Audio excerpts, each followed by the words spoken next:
Alright, it is Saturday, time for Lookuptv, or Lookup weekend, if you may. My name is Brian Amwai. Thank you so much for making time for the program tonight. I do believe that you had a wonderful week and you are having a wonderful weekend. Let's get started. This are the top stories tonight.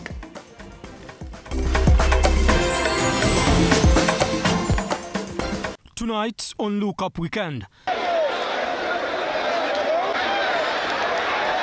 10 people die in a grisly road accident in Migori after a lorry rammed into boda riders at a stage. Also tonight, Wiper Party leader Kalonzo Musyoka consolidates the Ukambani region, urging them to stay grounded ahead of President William Ruto's visit. This week on Bona Man, we tell you the story of a man dealing with stigma after being sexually abused and infected with HIV.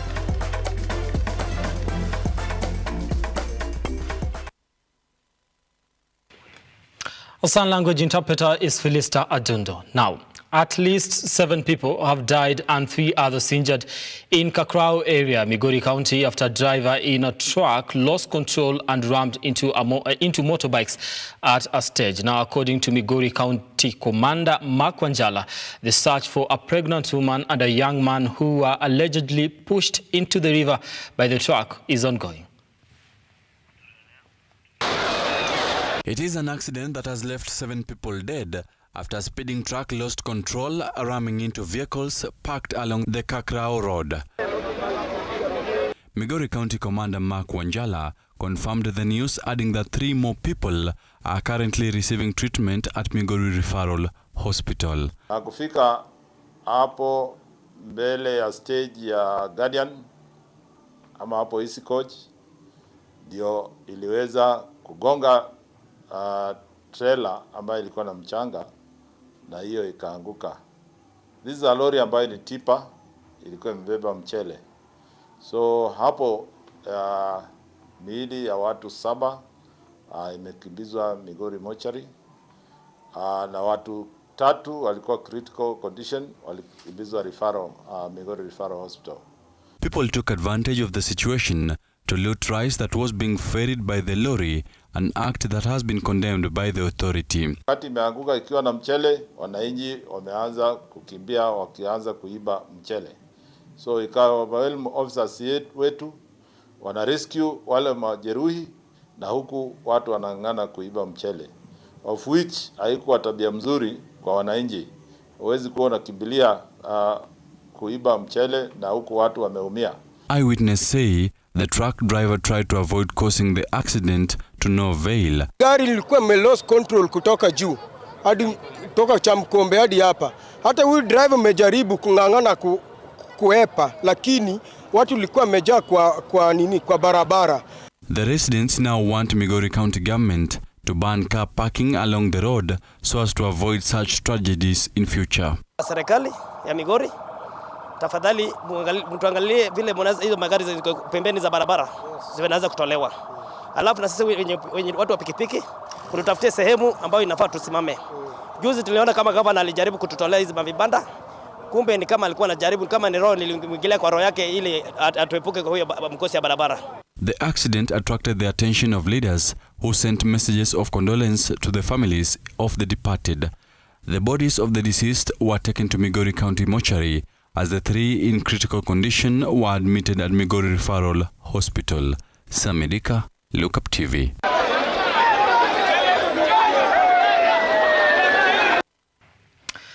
All right, now away from that, police in EMBU have embarked on a search of 8 people alleged to have stolen goods.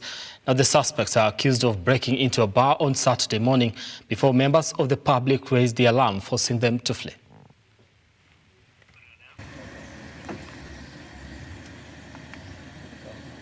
Police in Embu County are looking for 8 people who have been terrorizing residents at night in areas of Manyata, Siakago and Kiritiri in Embu County. Usiku wa leo kama saa 10:20 ndio tuliletewa ripoti ya kwamba iko gari ambayo inazunguka na inafanya breaking. Ndio officers wangu wakatokea pamoja na OCS na OCPD wote na DCI wakaweza kutafuta hiyo gari Na hiyo gari ndio hii ambaye imetuhangaisha katika kaunti hii yetu ya Embu. Embu County Police Commander David Kabena observed that the 8 broke into bars on Saturday morning at around 4 a.m. before members of the public raised the alarm. Na hiyo visi ni kitu ambayo imeendelea Runyenjes, huko Kiretire, hata Chicago. Tumekuwa tukitafutana na hii probox kwa sababu imeenea sana ya kwamba iko probox inabeba pombe. Na hiyo gari kama unaona haiko na rangi moja, kwa hivyo we are going to subject it kwa mambo kadhaa ambayo ya kisheria iko katika Kenya yetu. Kabena noted that the suspects were in a probox and ran away when they were challenged to surrender, forcing police to deflate their tires, urging members of the public to liaise with the police officers by giving information that will lead to the arrest of the suspects. First of all, wakati walikuwa challenge na officers wangu, walikataa. Na hapo ndio wakajua kwamba hawa watu si watu wazuri. Ndio wakapiga kidogo, ndio at least waone kama wanaweza kudeflate miguu, waweze kushika, lakini wakati walipigwa risasi, walitoroka, walisimamisha gari na wakatoroka, au wenyewe wakaacha gari. Kwa hivyo ile mwito na mapeana ni kwamba hii gari ni kama mali ya serikali sasa, kwa sababu vile amefanya anajua yeye mwenyewe. Na tutatafuta mwenyewe ya hii gari, ndio tujue ya kwamba yeye ni nani katika hii county, ndio tumalizane na hii wizi ambayo inaendelea kutuhangaisha. Hatuwezi kuwa ya kwamba mtu anatafuta mali yake halafu jioni anaacha mali anakuta ya kwamba hakuna. Assorted alcohol beverages were recovered from the abandoned vehicle, with the police commander saying police have launched investigations. Amwai, Lookuptv. Now, Deputy President Rigathi Gachagua has implored Kenyans to heed to President William Ruto's call to plant trees in response to the changing climatic conditions. Now, Gachagua says adequate trees and a preserve of the environment will guarantee the livelihood of future generations and make Kenya a food-secure nation. He has also vowed to work tirelessly to support President William Ruto deliver on his promises.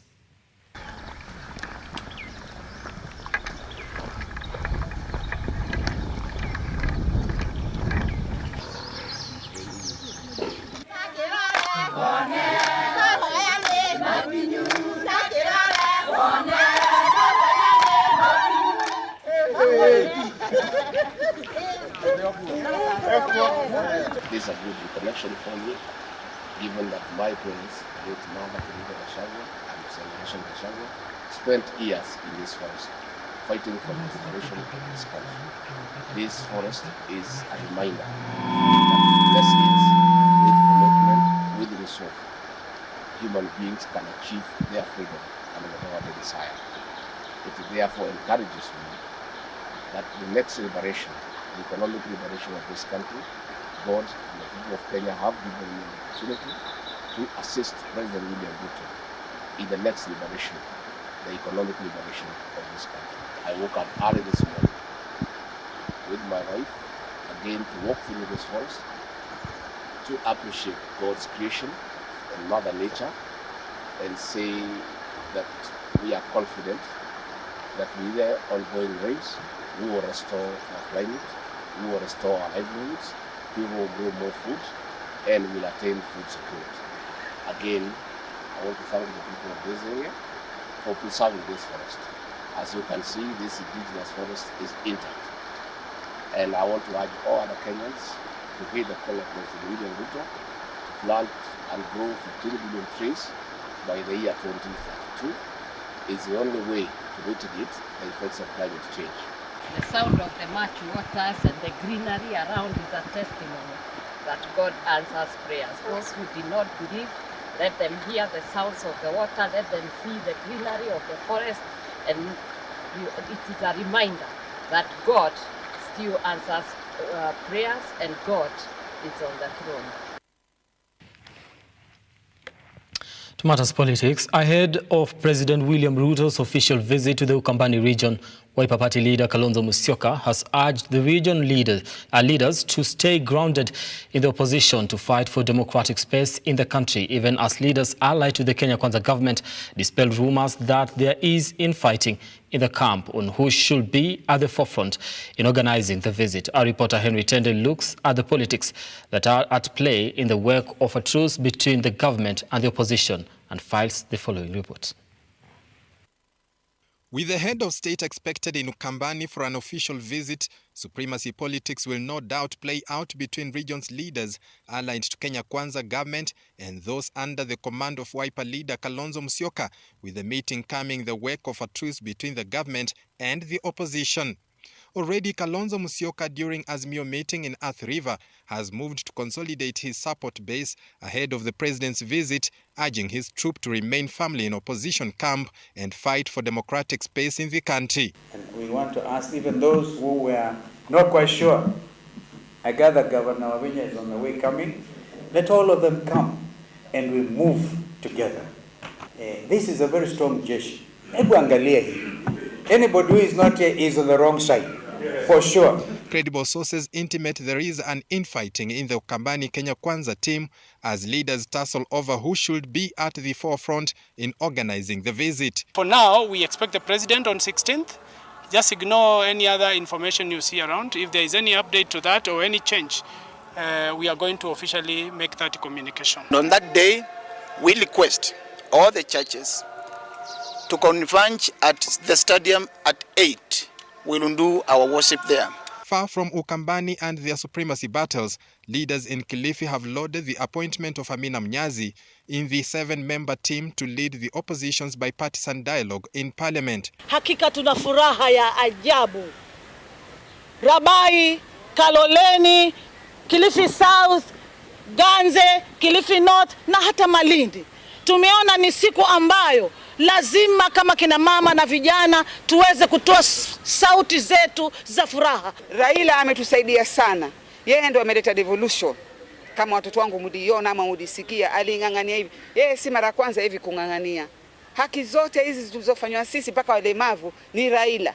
Kama si Raila, walemavu mpaka walikuwa hawajulikani. Mzee yule ni shujaa. Baba yetu amekuwa akipigania mwananchi wa chini. Amekuwa akipigania haki za kila Mkenya wetu. Tumeshukuru sana Bwana Raila kumtambua kijana wetu, mheshimiwa wetu, mtoto wetu, tunamuenzi ndani ya Malindi. In Nakuru, a section of internally displaced persons have issued a strong warning to opposition leaders that if they call for another round of demonstrations, they will sue them at the International Criminal Court. The IDPs say they have already begun collecting 1 million signatures to facilitate this move. Tunaomba serikali ya Kenya Kwanza na opposition ya Azimio la Umoja wawache kutupotosha kama taifa nzima. Wazingatie miradi ambayo Kenya Kwanza iliweza kutuahidi kuwa itaweza kutenda. Kwa Mheshimiwa President William Samoei Ruto, sisi tunaomba tafadhali mtukumbuke. Maana kila wakati ambapo tunapofanya jambo ni kwamba sisi hatuoni kwamba tuna makaratasi masomo tunayo, lakini tunahangaishwa huku na huku. Tusipokuwa na pesa kuingia katika ofisi yoyote, hatuoni yote ambayo inaweza fanyika. Political temperatures are expected to rise even further when the bipartisan discussions begin in earnest, with the two camps maintaining hardline stands. Henry Tende, Lookup TV. Away from politics, over 100 elderly people in Meru have a reason to smile after the Kanaka Meru Foundation showered them with gifts this Easter weekend. Now, the well-wishers have noted Easter is a time to show love and share with the less fortunate. Phoebe Wangombe now reports. The senior residents of Machaka Informal Community in Buri West, Meru County, were overjoyed when a well-wisher surprised them with gifts for Easter holiday. The over 100 elderly people danced and sang praise songs as they gave thanks. The well-wisher and Kanaka Meru Foundation pleaded with the national government and Meru County government to come through for these elderly people. The locals also requested that Meru Governor Kawira Mwangaza purchase and provide a location where they will bury their loved ones. Huko Machaka tuko na taabu, hata mahali pa kukaa ni shinda, kwa sababu unachimba kaburi hapa, unachimba maji hapa, nyumba hakuna kitu uko naye. So I prayed with the government to make sure every elderly person mwenye amefikisha 70 years and get the money that they should get, because most of the elderly people in the community wana complain hawajaandikwa kwa list, na pia tunawaomba watu walio kwa serikali they should be fair while letting the people, waandike kila mtu mwenye ni mkongwe because they are struggling na ni watu wenye hawezi enda kujitafutia. In Uasin Gishu, Women Representative and National Deputy Speaker Gladys Boss-Sholei visited homes infested with jiggers, an issue that had caused some people to run away from home. The jigger eradication and fumigation exercise was aimed at restoring dignity to residents. According to Sholei, poverty levels in the region have left many people unable to afford soap, exposing them to jigger infestation and compromising on their hygiene, which is a breeding ground for jiggers and fleas. Madaktari tumeweza kuwapatia dawa na pia kufanyia hiyo clean up na pia kuwapatia ile vitu wanaweza tumia, bidhaa za tumia kwa muda kuhakikisha hiyo infection imeisha. Kama sasa huyu mzee mwenye tumesaidia saa hizi ako nyuma yetu, alikuwa hata anatambaa akilima shamba yake kwa sababu ya kushindwa kusimama kwa sababu ya hiyo illness ya jiggers. Lakini sasa tumeweza kufanya hiyo clean up. Nafikiri kuna 30 households wamekuwa identified. Ma homesteads 30 wenye wako na hiyo shida. Na pia tumefanya fumigation kwa manyumba. So that hata maneno ya shida ya umbu ama bed bugs zote tumeweza kufanyia usafi. Phoebe Wangombe, Lookup TV. All right, in the spirit of Easter, happy Easter. I want to take a short break here on the program. Continue engaging us on our socials. At Amwai Brian on Twitter, at Lookuptv. The hashtag is Lookupweek, and we are also live on Facebook. Be sure to send your feedback there, and I'll be able to sample some of it as we continue the program tonight. Also, just a reminder that after the break, we'll be coming back with a story on our weekly feature that is Born a Man. I'll be telling you of a man who is fighting stigma after he had been raped some years back. Don't go too far. We'll be back in a moment.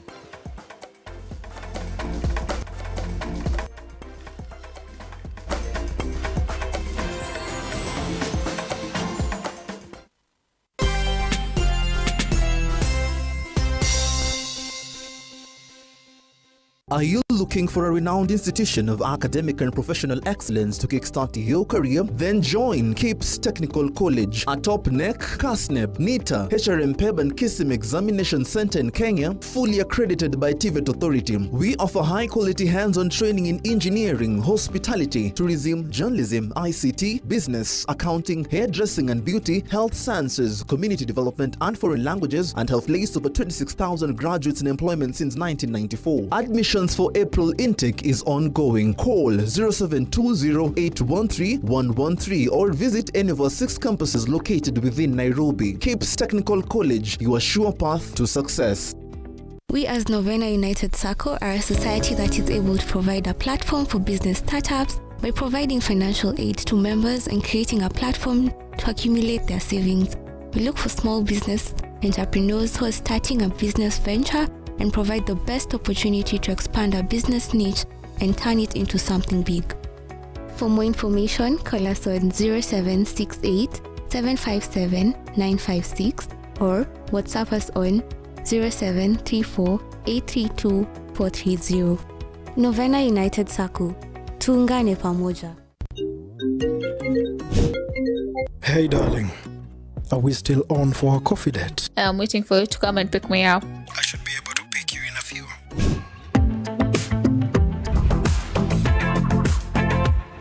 It's a coffee yogurt date? It's not just a yogurt. It's royal coffee yogurt.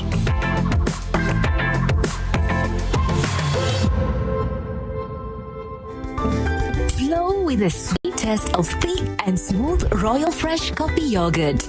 Royal Fresh, the royal taste of freshness. Sensei Institute of Technology is the home to the best practical courses, giving you a hands-on experience to handle the world. A place for you to join us, ensure you have your national ID card and be ready to enjoy the ride. Sensei College, my skills, my future.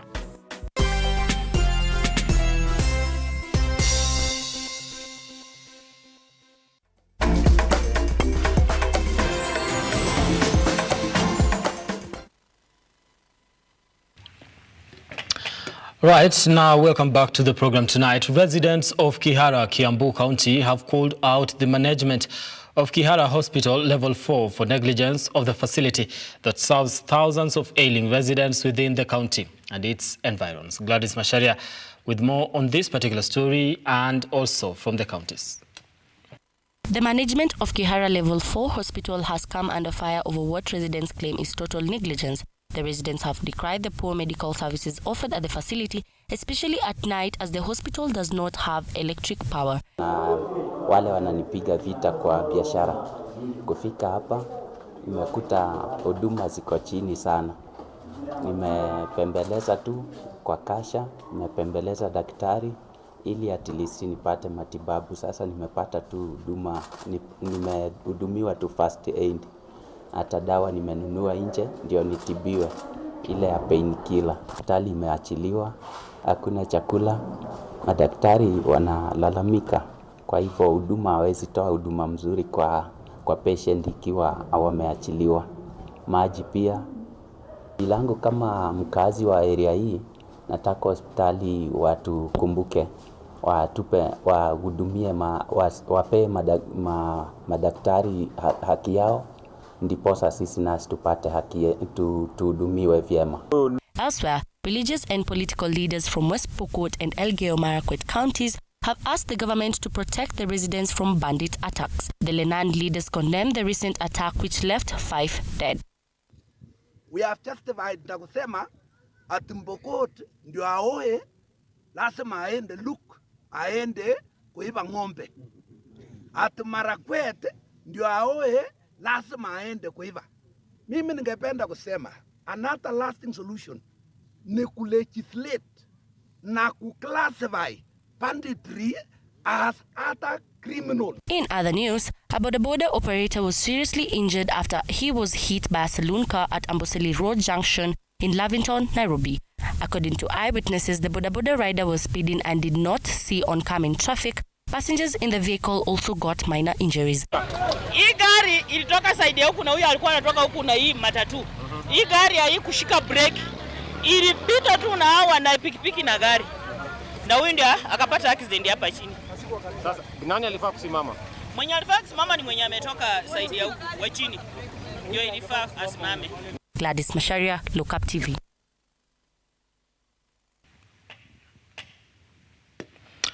All right, now away from that, sexual abuse and harassment among male victims is a culturally sensitive topic, majorly because of the humiliation in society.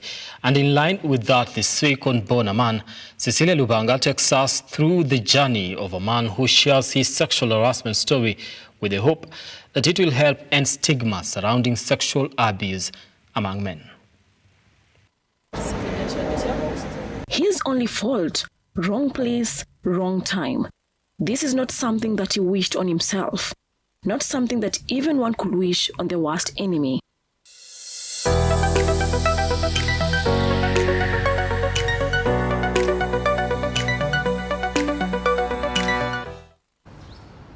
His life took a turn for the worst after the ordeal in 2020, a day that still lives rent-free in his mind. Kwa natoka home ni Busia, nilikuwa natoka home nikashuka town late kitu saa 6, so nikawa na ile courage ya kwamba nitafika kwa nyumba. Katoka hapa nikienda kwa nyumba nikapata gari ya kwenda South B.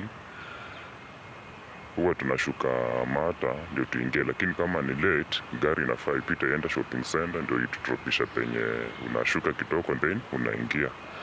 So kufika Mata gari kaniwachisha pale, wakasema wanaenda hata RUTO. So ilibidi tu mimi nishuke nifanye nini, nianze kutembea. So kutembea distance kidogo, kuangalia nyuma nikaona majamaa wangapi, wawili. Nikasonga kidogo nikaona mbele wengine wangapi, wawili. Mimi nikajipa tu courage ya kufanya nini, kwenda na barabara haina mtu. Henry, not his actual name, on a road he was always used to getting home, met his attackers after he arrived home later than normal. His attackers cornered him as he was almost home and demanded for money. After he failed to afford the amount demanded, the gruesome attack ensued. Kwenda mbele kukutana na wale walikuwa nakuja, wakanisimamisha, karibu nipita wakanisimamisha, mmoja akanisukuma akaniuliza unatoka wapi na unaenda wapi? Nikamwambia nilitoka Shakol na nikashuka town late, ikabidi tu nikuja polepole nifike. Kama bado tunaongea, wengine wa nyuma wakafanya nini, wakafika. Kunishtua hapo, wakaanza kunishtua, kwa nini uliona ni late na ukaamua ukuje tu hivyo. Mwingine akanisukuma akaniambia, mnampembeleza nini, ako na nini? So wakaniambia either utupe ile tunataka ama tukumaliza saa hii. Katika hiyo harakati wakanisukuma, nyuma yangu penye nilianguka kulikuwa na jiwe, nilianguka hii mgongo, niliumia mbaya kabisa. So wakanirarulia trouser, katoanisha shati nilikuwa nimevaa. Kwa hiyo harakati tu wakitafuta yenye walikuwa nataka nishtukie tu, mmoja wao amenisodomize. From there nikaumia, kachukua kale ka 15 na ka phone nilikuwa nako, wakaenda. Nilikaa hapo like 30 minutes peke yangu, hakuna mtu kunisaidia. Kasimama tu pole pole nikienda kwa nyumba. The entire time I was listening to his story, I was struggling to hold my emotions together. How cruel can life be? As if that wasn't enough. 2022 nilikuja nikakonjeka kabisa, nikaenda ICL hospitali. Huko ndio niliregister nini NHIF yangu. So nikaenda huko nikalazwa.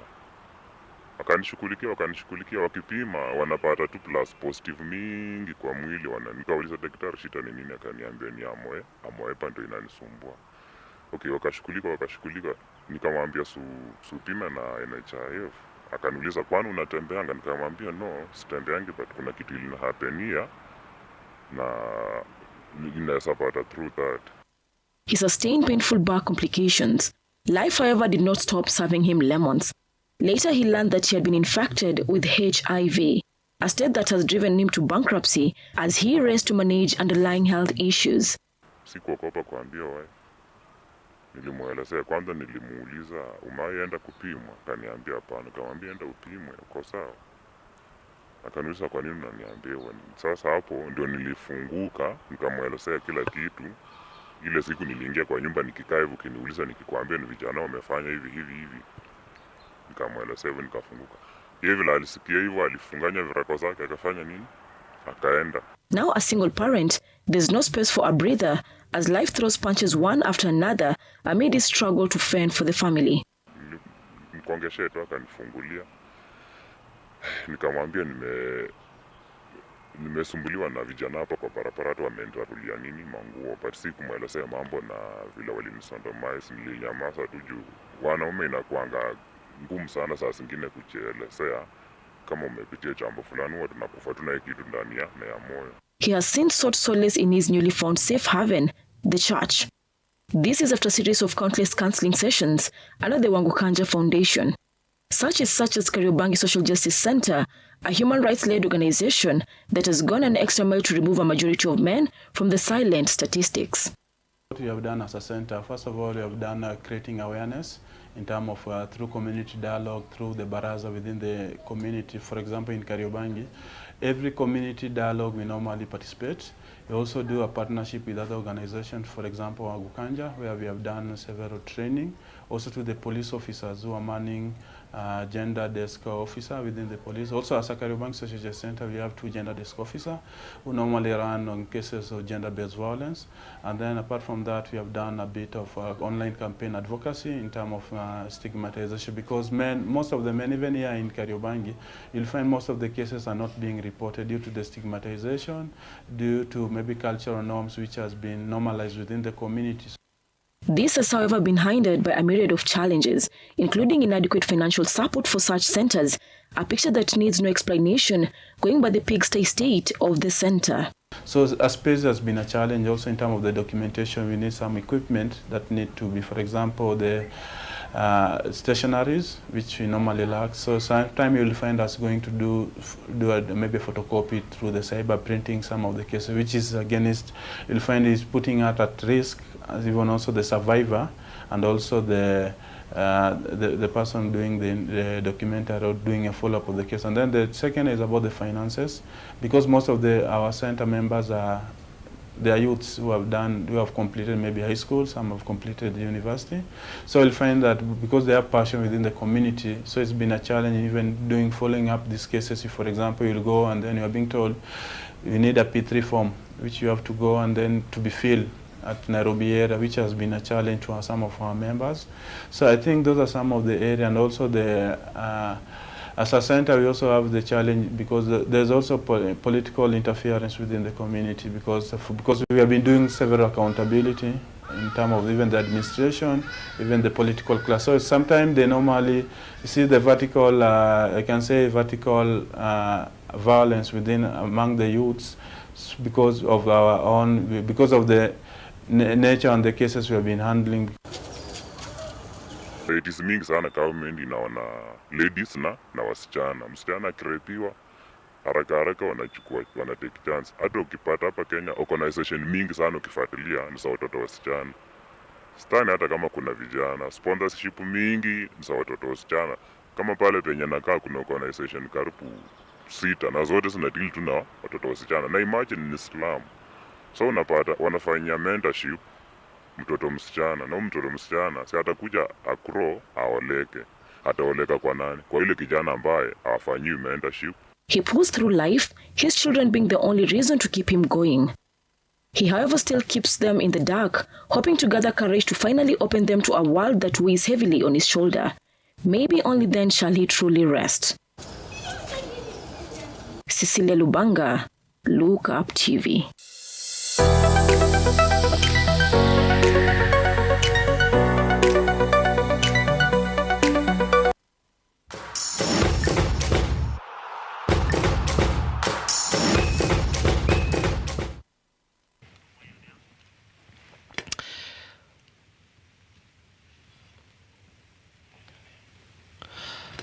All right, now that is born a man. Sad story there.